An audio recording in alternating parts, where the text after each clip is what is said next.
नमस्कार दोस्तों, आप सभी का स्वागत है हमारे चैनल में। आप सभी के लिए प्रतिदिन हम लेकर आते हैं प्यारी प्यारी कहानियाँ। तो आइए आज एक बार फिर से लेकर आए हैं एक ऐसी कहानी जिसे सुनकर आप गदगद हो जाएंगे। आज की कहानी का शीर्षक है उम्र तो बस एक नंबर है। बात 2010 की है, जब मैं एक शहर से दूसरे शहर में नौकरी करने रोज 55 किलोमीटर का सफ़र पैसेंजर ट्रेन से तय करके जाती थी। पर सर्दियों में धुंध की वजह से ट्रेन अक्सर देरी से आती थी। ऐसे वक्त में मैं लंबी दूरी की एक्सप्रेस ट्रेन में चढ़ जाती थी, जिसमें एक की जगह बस आधे घंटे का समय लगता था। पापा रेलवे में थे।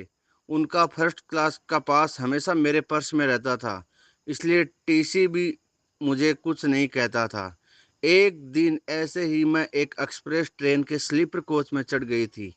जाहिर है वहाँ सबकी सीट बुक थी, तो सीट मिलेगी नहीं। मैं फिर भी इधर उधर देख ही रही थी कि तभी एक 70-75 वर्ष के अंकल जी ने कहा, बेटा इधर बैठ जाओ। उनके दाईं तरफ एक लड़की बैठी हुई थी, मैं बाईं तरफ बैठ गई। सामने की सीट पर एक अधेड़ उम्र के दंपति बैठे थे और उनके साथ ही एक नौजवान लड़का बैठा था। शायद वो उन्हीं का बेटा था या उनसे अलग था, कुछ समझ नहीं आया मुझे। खैर ट्रेन अपनी रफ्तार पकड़ चुकी थी और मेरे साथ बैठे अंकल जी निद्रावस्था में जाने लगे।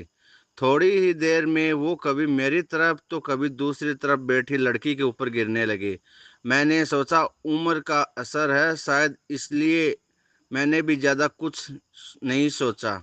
पर जब ये सिलसिला लगातार जारी रहा तो मुझे समझ में आ गया कि जानबूझकर ये सब किया जा रहा है। कहते हैं भगवान ने हर स्त्री को स्पर्श पहचानने की शक्ति दी है। बस इतना ही था कि वो फिर से मेरे ऊपर गिरने लगे। मैं वहां से उठने की अभी सोच ही रही थी कि तभी सामने बैठा नौजवान लड़का उठ खड़ा हुआ और दरवाजे के पास खड़ा हो गया। मैं उसकी सीट पर बैठने की सोच रही थी, पर यह भी डर था कि कहीं वो मुझसे लड़ने ना लग जाए कि ये उसकी सीट है। मैंने सोचा चलो पूछ कर बैठ जाती हूँ, और जैसे ही उस नौजवान लड़के की तरफ देखा तो मेरे पूछने से पहले ही उसने इशारे से सर हिला दिया कि मेरी सीट पर बैठ जाओ। कसम से मन मस्तिष्क दिल सब कृतज्ञता से भर गया उसके लिए। सोचा था ट्रेन से उतरते वक्त उसे धन्यवाद जरूर बोलकर जाऊंगी। वो दूसरी लड़की भी थोड़ा दूर हटकर बैठ गई थी, बीच में अपना पर्स रख दिया था और मेरी ओर देखकर मुस्कुरा रही थी। अब अंकल जी को बिल्कुल नींद नहीं आ रही थी और वो खिड़की से बाहर देख रहे थे।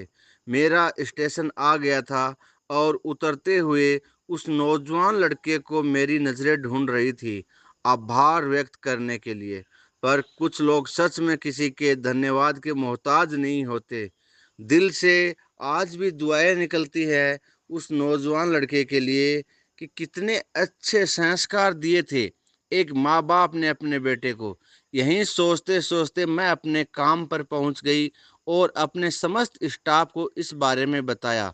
सभी ने उस नौजवान लड़के की बहुत तारीफ की और कहा कि ऐसे माता पिता धन्य हैं ऐसा बेटा पाकर।